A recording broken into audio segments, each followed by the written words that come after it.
아멘. 우리가 로마서의 말씀을 우리 쭉 나누고 있습니다. 근데 로마서의 이 말씀, 특별히 1장에서 5장까지의 말씀은 구원에 대한 메시지들, 내용들이 되겠습니다. 6절부터는 이제 다른 메시지가 나오게 되겠는데요. 특별히 이 5장의 마지막은요, 이 구원의 클라이막스라고 볼 수가 있습니다. 우리가 현장을 가면 현장에 이런 질문들을 할 수가 있습니다. 나는 죄를 짓지 않았는데 내가 왜 죄인이냐, 이런 사람들이 있잖아요. 나는 죄를 짓지 않았다, 근데 왜 나한테 죄인이라고 그러냐, 그런 사람들이 있습니다. 특별히 저희 부친께서도 나는 죄인이 없다, 나는 죄를 지은 적이 없다, 근데 왜 나한테 죄인이라고 그래. 이게 제일 이해가 안 됐다고 그렇게 말씀하셨는데요. 또 이런 질문이 있습니다. 나는 의를 행하지 않았는데 내가 어떻게 의인이 되냐, 내가 어떻게 구원을 받을 수 있냐, 또 이럴 수가 있습니다. 이것은 인간의 지성과 이성으로는 알 수 없는 것이죠. 인간이 그래서 한계를 가지고 있는 존재라는 것입니다. 특별히 로마서 1장에서 5장까지 구원의 내용, 5장은 구원의 클라이막스 부분인데 구원이 사실적으로 이해되고 믿어지는 은혜가 저와 여러분들 있기를 주님으로 축원합니다. 특별히 이 12절에서부터 주시는 말씀은 이 죄라는 것은 한 사람으로 인해서 죄가 시작된다는 것입니다. 한 사람으로부터. 아담이 죄를 지었다. 12절 같이 한번 읽겠습니다. 그러므로 한 사람으로 말미암아 죄가 세상에 들어오고 죄로 말미암아 사망이 들어왔나니 이와 같이 모든 사람이 죄를 지었으므로 사망이 모든 사람에게 이르렀느니라. 자, 이렇게 얘기합니다. 아담 죄를 지었다. 창세기 1장 26절에 보니까 아담이 하나님의 형상대로 천장을 입었죠. 하나님의 형상대로 사람을 주님 창조하셨습니다. 그래서 이 사람을 창조하시고 주님께서 그에게 사역을 맡기셨습니다. 그게 무엇입니까? 에덴 동산을 지키는 거였어요. 에덴 동산. 에덴 동산을 지킨다. 수많은 사람입니까? 아담 혼자입니다. 그러면 에덴 동산을 지킬 수 있는 통치자, 대표자로, 대리자로 세우신 것이죠. 그런데 이 창세기 3장의 사건, 선악과 그 언약을 파괴하는 행위를 하게 됩니다. 이 아담이 하나님의 말씀에 불순종한 거죠. 그러니까 하나님의 말씀에 불순종했다. 선악과의 언약을 파괴했다. 이 말은 곧 무엇입니까? 에덴 동산을 습격하라고 했던 이 사단에게요, 틈을 열어준 것입니다. 에덴 동산을 지키고 있었습니다. 죄가 들어올 수가 없었어요. 사단이 들어올 수가 없었습니다. 그런데 하나님의 말씀에 불순종함으로 언약이 깨짐으로 그 깨진 틈을 타고 사단이 들어오게 된 거예요. 사단. 요한복음 16장 11절에 보니까 세상 임금, 옛뱀 곰마귀, 하늘에서 타락해서 지구로 떨어진 이 존재, 사단이요 두루다니며 산길자를 찾고 있었습니다. 그런데 뱀으로 가장한 이 사단이 이 하나님의 말씀에 불순종하고 하나님의 관계에서 분리되도록 인간을 유혹했죠. 그런데 그 결정은 누가 했습니까? 아담이 한 것입니다. 사람이 한 것입니다. 불순종함으로써 언약이 깨지고 사단에게 문을 열어준 것입니다. 에덴 동산에 문을 준 거죠. 그래서 요한복음 10장에 뭐라고 합니까? 도적이 오는 것은 죽이고 멸망시키는 것이다. 도둑질하고 죽이고 멸망시키는 거예요. 에덴 동산에 사단이 들어와서 어떻게 해요? 사람을 죽이고 도둑질하고 멸망시키는 겁니다. 그래서 그 이후에 어떤 일이 벌어집니까? 인간에게 고통이 찾아오기 시작합니다. 주님은 그걸 아셨기 때문에 이 에덴 동산에 있는 생명나무를 빨리 없앴습니다. 죄된 인간, 고통당하는 그 인간이 생명나무를 따먹는 순간 영생하니까 영원히 고통 가운데 살기 때문에 주님은 영생, 그 나무, 생명나무, 그리고 에덴 동산을 폐하셨죠. 아담과 하와를 쫓아내셨습니다. 그 에덴 동산은 어딘지 모릅니다.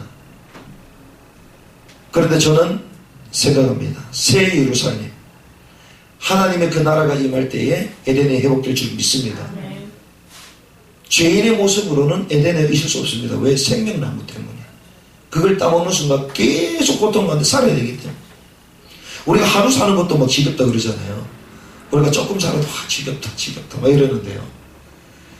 고통을 가지고 어떻게 계속 살 수가 있겠습니까? 그 이후에 고통이 찾아오십니다. 우리가요, 바이러스가 우리 몸에 집중가 되면 어떻게 됩니까? 그 바이러스 그 하나 때문에 우리 몸에 여기저기 계속 고장이 나는 거잖아요. 우리가 지난번에 메르스 사태가 있었습니다. 그 중동의 호흡기 질환, 그것 때문에요, 공항 격리시키고 병원 격리시키고. 왜? 한 사람 때문에. 그게 전염이 되면요, 걷잡을 수 없기 때문에. 그래서 몇 번 환자가 문제가 있고 몇 번 의사가 문제가 있고 뭐 언론이 난리가 났잖아요. 그 전에 사스 전염병입니다. 영화 가운데 감기라는 영화가 있거든요. 이상한 그 바이러스 연결이 감기 증상이 있는데 호흡기 질환이죠. 그런데 감기 할 때 이게 전부 다 전염이 되는 겁니다. 그런데 그게 분당에서 일어났는데 그 분당의 시민들을 격리시켜 놓고 못 나오게 만들고 그 분당을 전부 다 불바다로 만들어야 된다. 이런 영화가 있단 말이에요. 이게요, 한 사람을 통하여 나타나는 이 바이러스가 쫙 연결되듯이 아담이 그 죄를 짓고 난 이후에 그 죄의 전염이 쫙 다 된 것입니다. 에이즈가 왜 무슨 줄 아십니까? 전염된다는 겁니다. 자기도 모르게 전염이 되는 거예요. 에이스 그 환자를 위해서 투입하는 돈이 얼마냐? 1인당 5억입니다. 엄청난 국가 재정이 들어가고 있어요. 그걸 막을 수가 없어요. 왜? 전염병이니까. 마치 상수원에 독약을 풀어놓은 것 같습니다. 수돗물에 독극물을 한 방울 떨어뜨린 것 같은 거예요. 그걸 먹는 사람 다 죽는 겁니다.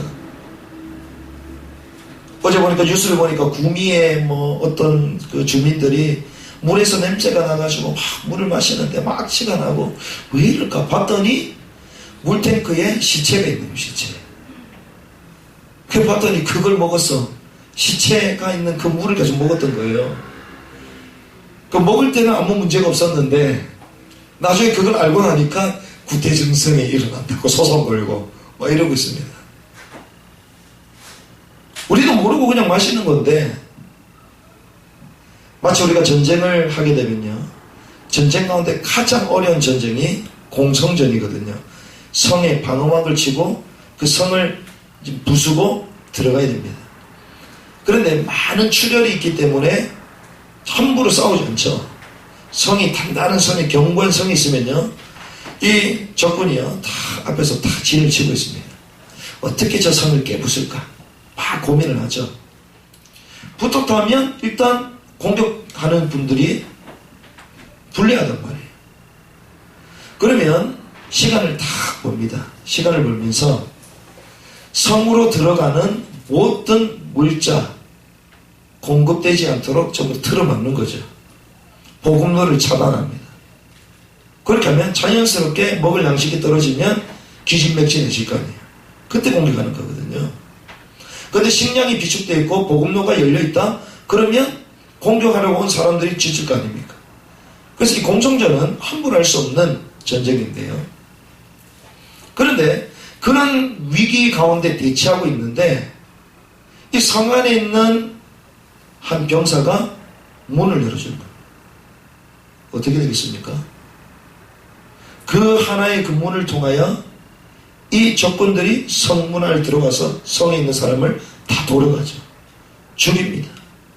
노예로 끌려갑니다. 여자들, 처자식들 전부 다 끌고 가요. 문을 열어주는 순간 그 성에는 전부 다 몰살당하는 거예요. 아담이 하나님과의 언약을 깼다, 불순종했다, 이 말은 사단에게 견고한 성을 열어준 것 같다는 거예요. 열어줘 버린 거예요. 그때 사단이 마음껏 들어와서 인간을 조롱하고 죽이고 멸망하고 고통하는데 몰아넣은 것입니다.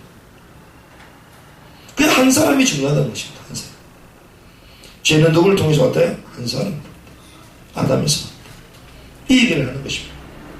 그래서 죄의 결과가 어떻습니까? 사망이다, 죽음이다. 진노의 그늘에 살아가는 유한한 인생이 된 것입니다.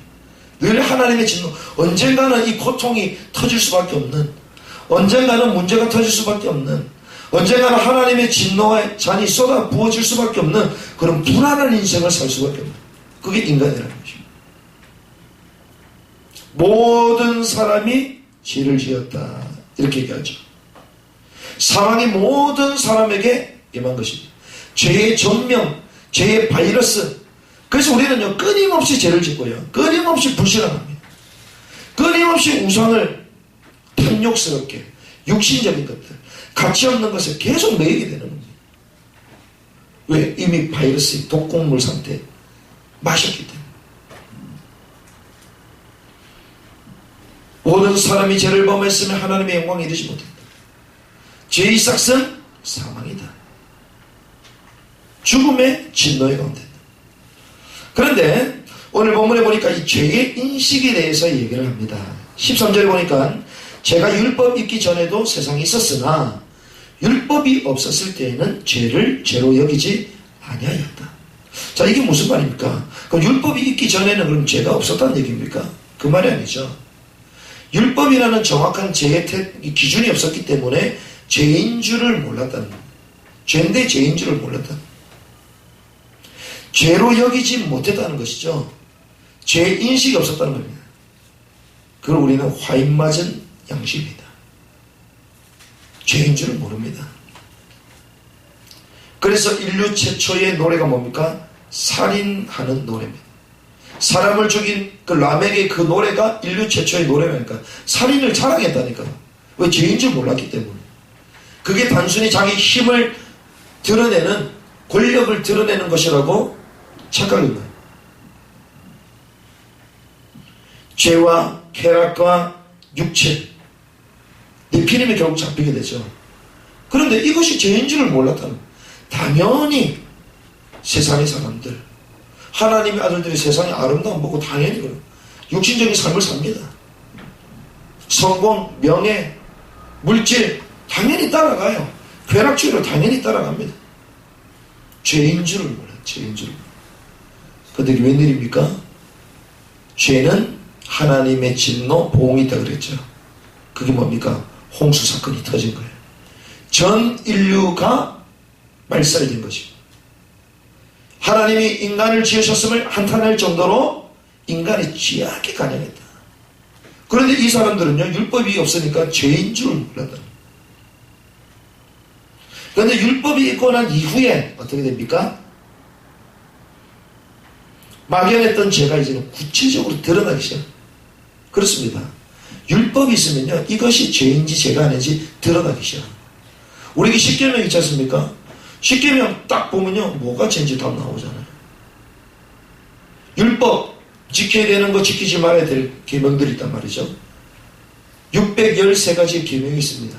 그 시내산에서 받아온 그 모세 율법, 그게 딱 있으니까요, 이것이 진짜 죄인지 아닌지 선명히 구분이 됩니다.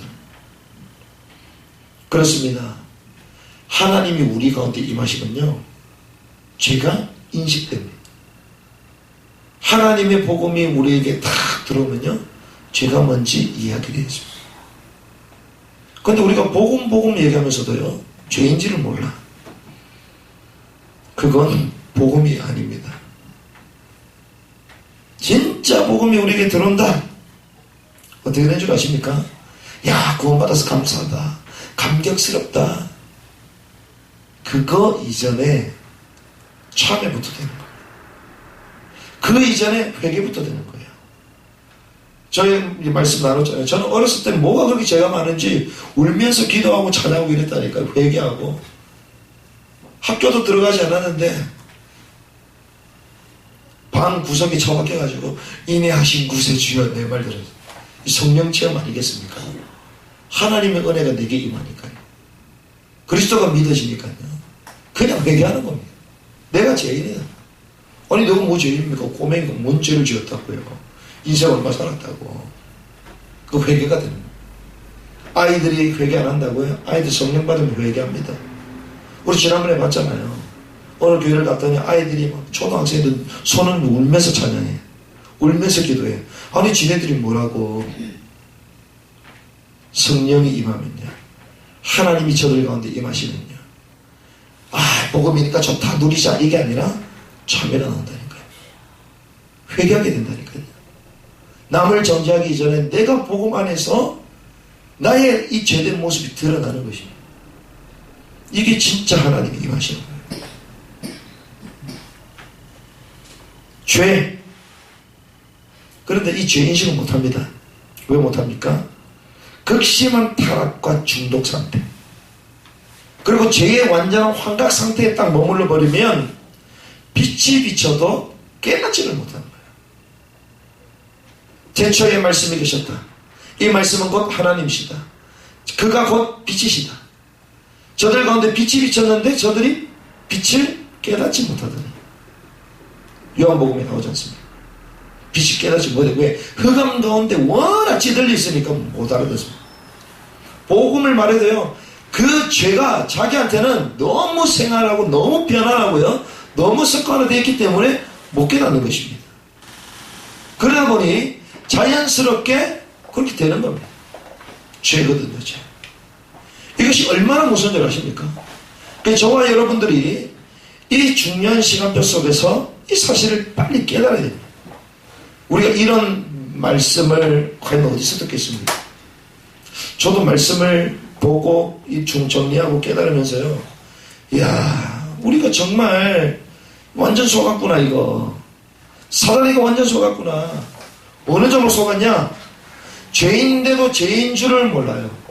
죄에 대해서 인정하지 않으려고 합니다. 거부하려고 합니다. 죄인데. 죄의 중독 상태입니다. 죄의 환각 상태입니다. 완전 사로잡혔습니다. 깨닫지를 못하는 정도가 돼요.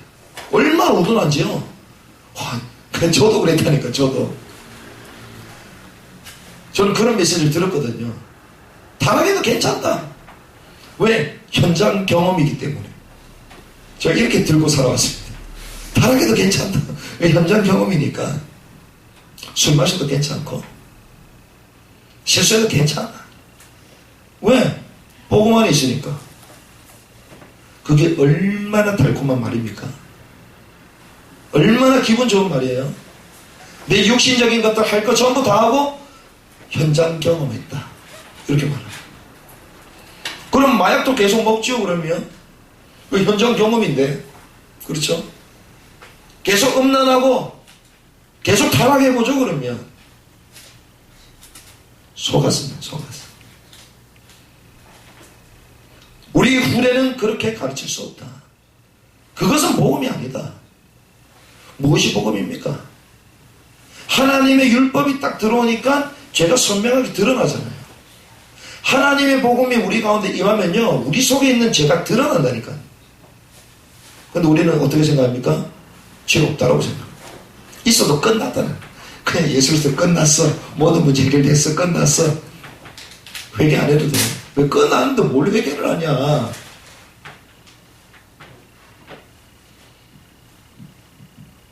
이게 웬일입니까? 이게 웬일입니까?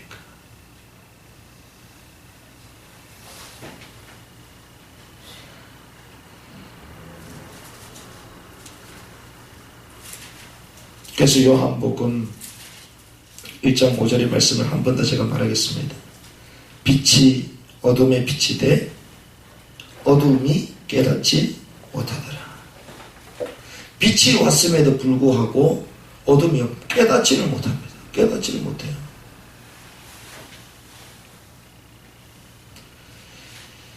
모르고 있을 뿐, 아담에서부터 모세까지, 시대까지 사망이 왕노릇했다. 14절에 얘기합니다. 몰랐습니다. 왜? 모세 때까지는 율법이 나오지 않았잖아요. 계명이 나오지 않았기 때문에 이게 죄인지를 몰랐다니까요. 우리가요, 율법 필요 없다고 말하잖아요. 율법 필요 없다. 왜? 복음이면 끝났다. 율법 필요 없다. 얘기하잖아요. 근데 이 율법을 통해서 사도 바울은 복음을 알았습니다. 구약 성경을 통하여, 구약의 율법을 통하여 사도 바울은 복음을 알았어요. 율법은요, 하나님을 더욱더 사랑하게 만드는 통로입니다. 복음을 깨닫게 만드는 통로예요. 그런데 율법이 없으니까요, 이것이 죄인지 모르 기준이 없었다는 것이죠. 죄인지 죄가 아닌지 몰랐다는 것입니다. 그런데요, 사망이 저들을 왕노릇했다. 전부 다 죄의 결과가 나타났단 말이에요. 고통을 당하고 죽고 몰살을 당하고 서로 사륙하고 이렇게 살았다는 것입니다. 모르던. 지난번에 우리가 태양 아래를 봤잖아요. 북한 정권. 거기에 태어나는 사람은요, 사상, 감정, 미래 전부 다 김정은한테 뺏겼습니다. 최근에 그 외국인 기자가 막 추방 나오고 이러잖아요. 미국의 기자가. 미국 기자가 물어봤습니다. 오바마를 어떻게 생각하십니까? 이러니까요, 이 오바마는 대갈박이를 날려야 됩니다. 막 이렇게 인터뷰를 해요. 대갈박이를 곡사고로 날려야 됩니다. 이렇게 인터뷰를 해요. 오바마를. 그러면서요, 인터뷰 또 합니다. 휴대폰에 여기 김정은 사진이 있었단 말이에요. 기자가.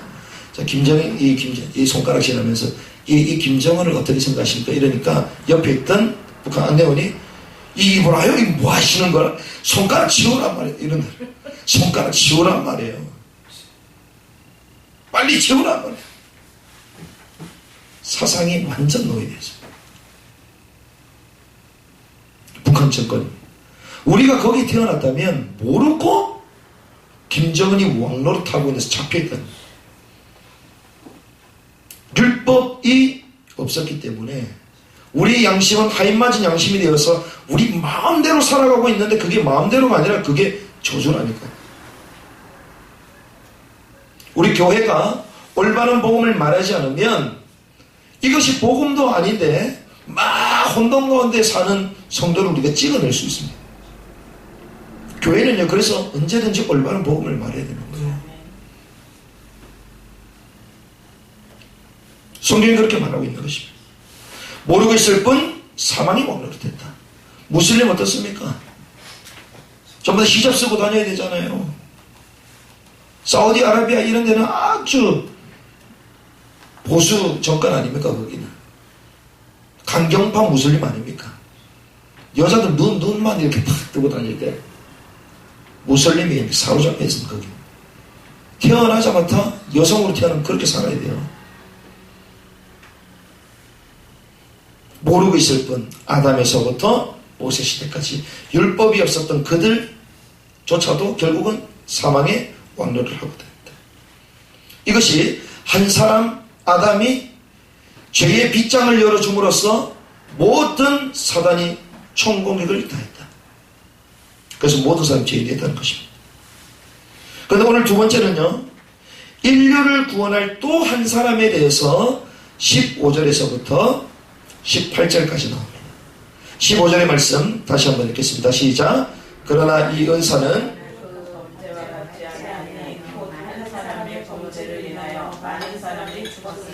더욱 하나님의 은혜와 또한 한 사람 예수 그리스도의 은혜로 말미암은 선물은 많은 사람에게 넘쳐나. 자, 이 은사라고 얘기합니다. 하나님 우리에게 은사를 주시자. 그 범죄와 같지 아니하니 곧 한 사람의 범죄를 인하여 많은 사람이 죽었은즉 더욱 하나님의 은혜 또한 한 사람 예수 그리스도의 은혜로 말미암은 선물은 많은 사람이 넘쳤다. 자, 이게 무슨 말이냐? 이것은 우리가 대비하는 모습을 볼 수 있습니다. 15절부터 18절까지는요, 대비를 하고 있습니다. 대비. 타이폴로지라고요, 예표론이라고 얘기하는데요, 이 두 인물을 가지고요, 결국은 모델은 같은데 역할이 다른 것입니다. 모델은 같은데 역할이 다릅니다. 한 사람 한 사람 얘기하잖아요. 근데 역할이 다릅니다. 이 처음 아담은 죄를 짓고, 그리고 두 번째 아담인 예수 그리스도는 죄 문제를 해결하는 분이다. 역할이 다릅니다. 여기에 대해서 대비를 하면서 복음을 딱 설명합니다. 바울이요. 자, 세 가지의 대비를 우리가 볼 수 있습니다.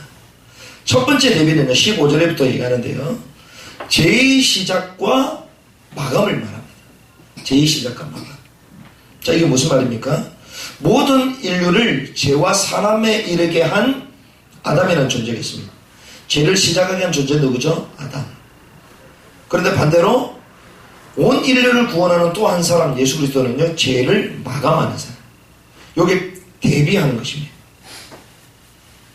마치 아이들이 가는 곳곳마다 막 물건을 어지러 놓잖아요. 어지러 놓으면 엄마는 졸졸 따라하면서 물건을 정리하잖아요. 아이는 계속 문제를 터뜨립니다. 그런데 엄마 부모들은 와가지고 계속 수습합니다. 마치 이런 거예요. 아담은요, 죄를 시작하게 만들었어요. 근데 예수 그리스도께서는 두 번째 아담은 죄를 마감하시는 겁니다.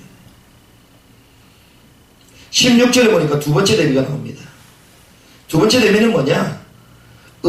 죄인과 의인의 대비입니다. 죄인과 의인. 죄인을 의인으로 바꾼 것이죠. 죄인을 의인으로 바꿨다. 아니, 죄인을 의인으로 어떻게 바꿀 수 있냐? 우리 이성, 지성, 논리, 경험으로는 절대로 이해가 안 됩니다. 의지로는 이해가 안 되는 것입니다. 진화론과 창조론적의 이 사고가 충돌하는 것이죠. 우리 머리는 도저히 이해가 안 된다니까요. 어떻게 죄인이 의인이 되냐. 죄를 짓지도 않았는데, 을을 행하지도 않았는데, 이렇게 생각한단 말이죠. 믿음으로만 이것을 우리는 알아들을 수 있습니다. 17절에 세 번째 대비가 나옵니다. 이 세 번째 대비는요, 사망과 생명의 대비입니다. 자, 이 세 번째는요, 한 사람의 범죄로 말미암아 사망이 그 한 사람 동아에 왕노릇했다. 자, 사망이 왕노릇했죠. 그런데 더욱 은혜와 의의 선물을 넘치게 받은 자들은 한 분 예수 그리스도를 생명 안에서 왕노릇. 자, 하나하나 인물을 얘기합니다. 자, 사망, 생명 얘기하죠. 고대 사회에서는요, 왕이 곧 국가였습니다. 그렇죠. 왕이 국가입니다. 그래서 왕을 포로로 잡으면 그 나라를 잡은 거예요. 자, 전쟁을 하는데 그 부대 장군을 잡았다?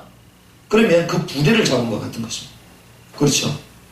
그래서 골리앗과 다윗의 전쟁은 무엇입니까? 결국 블레셋과 이스라엘의 전쟁이거든요. 대표성의 원리입니다. 왜 그렇게 합니까? 최소한의 손실, 큰 손실을 볼 수 안 되기 때문에 최소한의 손실을 내려고 그렇게 하는 것이 대표적인 원리. 우리가 장기를 두면요, 뭘 잡으면 됩니까?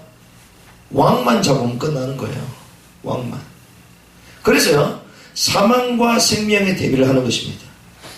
사망, 아담으로 말미암아 모두가 죄인이 되어서 사망의 왕노릇했고, 예수님께서 죽으심으로써 우리를 구원하심으로써 모든 의가 생명이 왕노릇하는 것이다. 사망과 생명의 대비를 말하는 거예요. 요 세 가지를 대비하는 것입니다. 그런데 세 번째는요, 19절에서부터 21절까지 보니까 순종에 대한 얘기를 합니다. 순종은 곧 무엇이냐? 구원의 클라이막스는 무엇입니까? 순종입니다. 순종. 구원에 이르게 하는 순종을 말하는 것입니다. 자, 불순종하니까 뭐가 시작됐습니까? 죄가 시작됐죠. 불순종은 죄의 시작입니다. 하나님의 말씀에 불순종한 아담. 아담에게는요, 불신정의 영이 있었습니다. 불신정의 영이 딱 사로잡혔잖아요. 하나님의 말씀에 불순종했다는 거죠. 불평과 비판과 고발과 투쟁, 이런 사람도 있습니다. 그러면서 막 거부해요. 순종하지 않으려고 합니다. 그런 사람들은요, 이 불순종의 영이 잡힌 사람들이에요. 왜? 그 마음속에 상처가 있거든요. 거절감이 있습니다. 그래서 자기 그 체제, 그 권위 있는 그 자리에서 벗어나려고 순종하기 싫어하는 것입니다. 이런 불순종의 체질 가운데 있는 것이죠. 그 영에 사로잡혀 있는 것입니다. 결국 하나님의 말씀에 불순종함으로 죄가 시작됐죠. 그럼 반대로 구원은요, 순종할 때 구원이 임하는 것입니다. 순종할 때 구원. 자, 그러면 맹목적으로 순종해라, 이게 아니잖아요. 아, 교회 와서 무조건 순종해야 되고, 우리가 또 말씀에 순종해야 되고, 말씀대로 똑같이 해야 되고, 그건 순종이 아니죠. 그거는 순종은 맹목적인 것이 아닙니다. 의지적인 순종을 말하는 거예요. 자, 예수 그리스도께서 겟세마네 동산에서 기도하셨잖아요. 얼마나 기도하셨냐? 피땀 흘려가면서 기도했고요. 천사가 붙들어 줄 정도로 기도했어요. 우리 신앙이 왜 얕은 줄 압니까? 그런 기도가 없어서 그래요. 그렇죠. 우리 삶이 왜 얕으냐? 기도가 얕기 때문에 우리 삶이 얕은 것입니다. 주님이 겟세마네 동산 기도하시잖아요. 이 잔을 내게서 떠나게 할 수도 있는데 그 잔을 받잖아요. 그렇죠? 의지적인 선택, 순종이었습니다. 예수님의 선택, 순종, 맹목적이 아니었다는 거예요. 그런데 예수님의 이 십자가 순종은요, 불순종을 꺾는 순종이었습니다. 여기 구원이 시작된 것입니다. 예수님의 순종, 그냥 순종이 아니었다니까요. 그냥 뭐 순종해봐야 되겠다, 이게 아니었다. 순종은요, 불순종을 꺾는 거예요. 에베소서 6장 1절에 뭐라 합니까? 자녀들아, 주 안에서 너희 부모에게 순종하라. 이것이 옳으니라. 순종하는 종들 되길 바랍니다. 네. 하나님의 말씀에 순종하고요. 부모 세대에 순종하는 것입니다. 그런데 이 구원의 은혜, 이 순종으로 시작되는데요. 이 은혜가 전가되는 것은 믿음이라는 것입니다. 믿음의 어원, 믿음, 베이스, 믿음의 어원, 페이스풀 이렇게 되잖아요. 어원. 베이스풀은 뭐냐? 충성입니다. 충성. 자, 충성은 뭐죠? 변함없는 거죠. 꾸준한 것입니다. 저는 그리스도의 살아계신 하나님의 아들은 이 반석은 여전한 거잖아요. 꾸준한 거잖아요. 흔들림이 없는 것입니다. 충성되다 이 사람, 흔들리는 사람을 충성이라고 그럽니까? 그래서 여러분들이요, 화끈한 사람을 조심하시기 바랍니다. 분위기든 화끈하게 한다, 이 사람들 왔다 갔다 할 가능성이 많습니다. 충성은 꾸준함을 말합니다.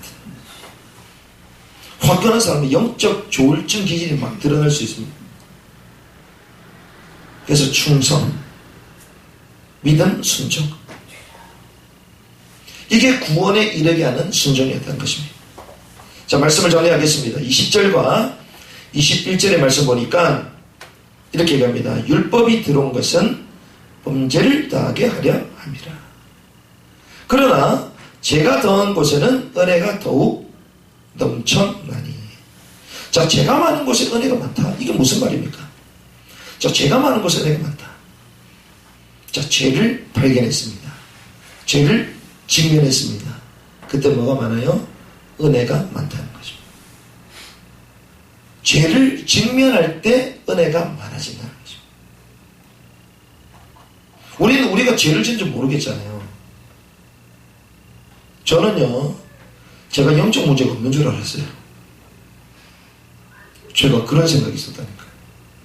어려서부터 말씀 운동을 하고 복음을 들어왔기 때문에 나는 영적 문제가 없다라고 생각했습니다. 왜 없는 것처럼 보이더라고요. 왜 늘 임마누엘이니까. 늘 찬양하고 늘 감사하고 늘 교회라니까요. 나는 문제가 없는 것처럼 보였다니까요. 왜? 현실적인 어려움이 와도 제게는 어려움이 아니었거든요. 그걸 뛰어넘을 힘이 있었거든요. 그러니까 영적 문제가 없는 줄 알았어. 그러면서 저는 그랬다니까요. 왜 영적 문제 얘기하지? 영적인 축복이 많은데? 그렇게 생각했다니까요. 제가 섬겼던 교회 분위기가 그랬습니다. 우리 다락방 너무 그렇게 고집하지 말자. 우리가 복음운동 하자. 상관없지 않냐. 얼마나 좋습니까? 우리가 계속 영적 문제가 좀 그러냐. 우리가 지금 위 선대도부터 해서 1대, 2대, 3대, 4대 이렇게 계속 신앙생활 해왔는데 영적 축복 받은 게 많지. 그래서 위로해주고. 저도 그랬다니까요. 영적 문제가 없구나. 다들 보면 은혜 받았다 그러죠. 다들 보면 멋있다 그러죠. 이러니까 없는 줄 알았다니까요. 그런데 그게 사람에게 사로잡히는 상태입니다. 내가 영적 문제가 있는지 없는지도 모르고 무지 상태에 딱 잡혀있는 그게. 죄를 직면해야지 하나님의 은혜가 온다니까요. 그런데 내가 영적 문제도 없고 내가 죄가 있는지도 모르겠고 내가 지금 어떤 상태인지 모르겠고 근데 은혜 막 받아. 그게요 맹목적인 은혜입니다. 그게. 그러니까 간증을 시키면 할 말이 없어. 그렇죠?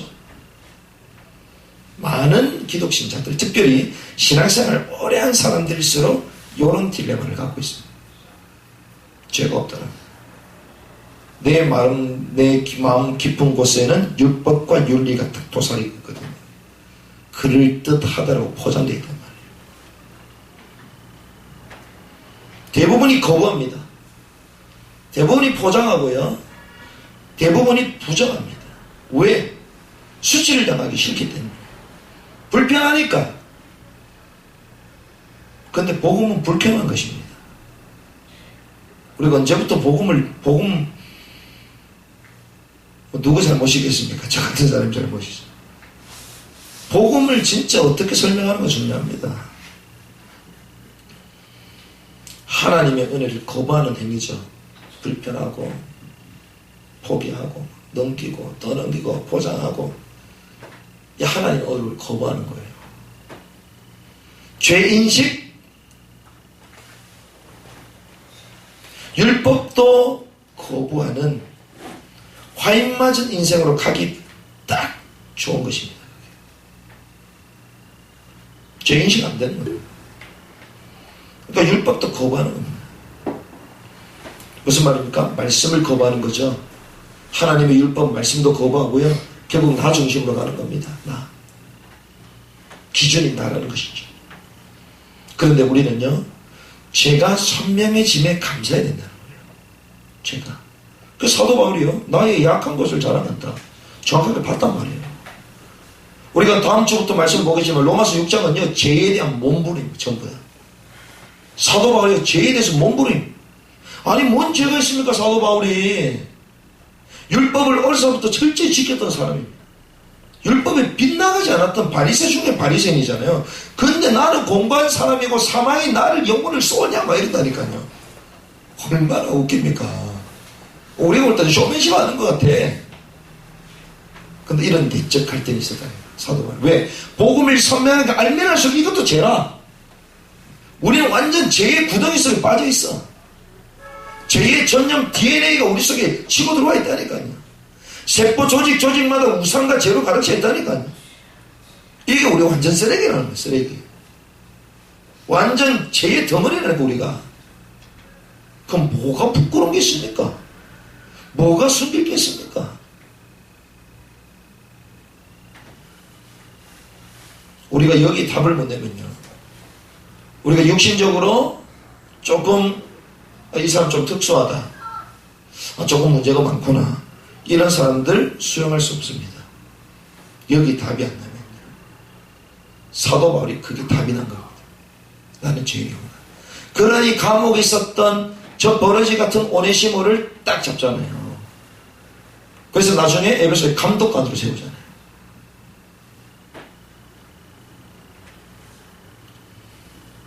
하나님의 은혜가 죄가 선명해질 때 하나님의 은혜가 우리에게 임하는 것입니다. 그래서 성경은요. 윤리, 도덕, 수치 다 드러냅니다. 그렇죠? 왜? 그래야지 하나님의 은혜가 임하기 때문에. 성경이 그런다니까요. 위대한 인물, 완벽한 인물 아무도 없습니다. 전부 다 실수투성이들 다 얘기한다니까요. 세상 말로 장녀들 성경이 다 기록하잖아요. 그렇죠? 살인자 한다니까요. 살인하는 그 순간 귀신한테 딱 잡히는 거거든요. 살인자 하나님 씁니다. 남의 아내를 취해가지고요. 그 남편을 또 살인 미수시키고 이런 인물 하나님 쓴다니까요. 수치 다 드러냅니다. 그래 하나님의 은혜 복음을 깨달아. 우리 연약함이 드러난 것이 하나님의 은혜가 하나님의 복음의 위대함을 드러내는 하나님 개인인 줄 믿습니다. 이걸 딱 볼 수 있어야 되는 거예요. 그러면서 우리는요 이런 결론을 가져야 됩니다. 그렇다. 복음을 위해서 사는 한 사람이 돼야 되겠구나. 복음을 위해서 사는 한 사람이 돼야 되겠다. 누구처럼요? 이번 주 말씀 유다처럼 죄인을 의인되게 딱 하시는 것이죠. 생명의 역사가 나는 것입니다. 그래서 우리는 순종하는 것입니다. 어떻게 해요? 말씀 따라. 예수께 순종함으로써 구원을 이루게 하셨던 것처럼 우리도 순종하는 것입니다. 하나님의 말씀, 복음의 말씀에 순종하는 것입니다. 그때 우리 삶은 전도자의 삶으로 가는 것이죠. 그리고 우리는 어떻게 됩니까? 충성하는 것입니다. 충성은 무엇입니까? 믿음의 여정, 지속하는 것이죠. 그래서 역사와 응답을 보게 될 것이라는 것입니다. 하나님이 바로 이것을 저와 여러분들에게 원하시는 것입니다. 한 사람으로 말미암는 죄와 은혜. 아담은요, 그 한 사람을 통하여 죄의 빗장을 열어줬습니다. 그런데 주님은요, 죄를 마감하셨습니다. 불순종했던 아담은요, 모든 죄와 사단의 권세 가운데 사로잡혀 인류를 몰아넣었지만 십자가에 순종했던 그 예수 그리스도를 믿는 모든 사람에게 구원을 이루도록 하셨습니다. 우리가 어떤 인생을 살아야 되느냐? 십자가에 순종하는 인생, 믿음으로 충성하는 인생. 그때 비로소 어떻게 해요? 또 다른 사람을 살리는 유다와 같은 인생이 되는 것입니다. 로마서 1장에서부터 5장까지 말씀은 구원. 이해되지 않는 이 구원, 하나님은요 이렇게 구원, 죄와 그리고 죄 문제를 해결하는 이 구원의 비밀을 풀어주십니다. 특별히 우리가 5장, 그 다음 지나고 6장, 7장 이제부터는 본격적으로 막 달려간단 말이에요. 죄 문제 해결되고 난 이후 이제는 하나님의 그 신비, 그 비전, 이런 축복들이 막 나온단 말입니다. 저와 여러분들이 흔들리지 않는 구원의 비밀이 있길 바랍니다. 이 구원에 흔들리면요, 이번 주 우리가 오후 메시지 때 구원의 확신에 대해서 메시지 나눌 거거든요. 구원이 흔들리면요, 다 흔들립니다. 구원의 축복 못 누리면요, 우리 신앙생활 다 놓치는 거죠. 그럼 단순히 그러면 우리가 또 뭐 영접해라, 이게 아니잖아요.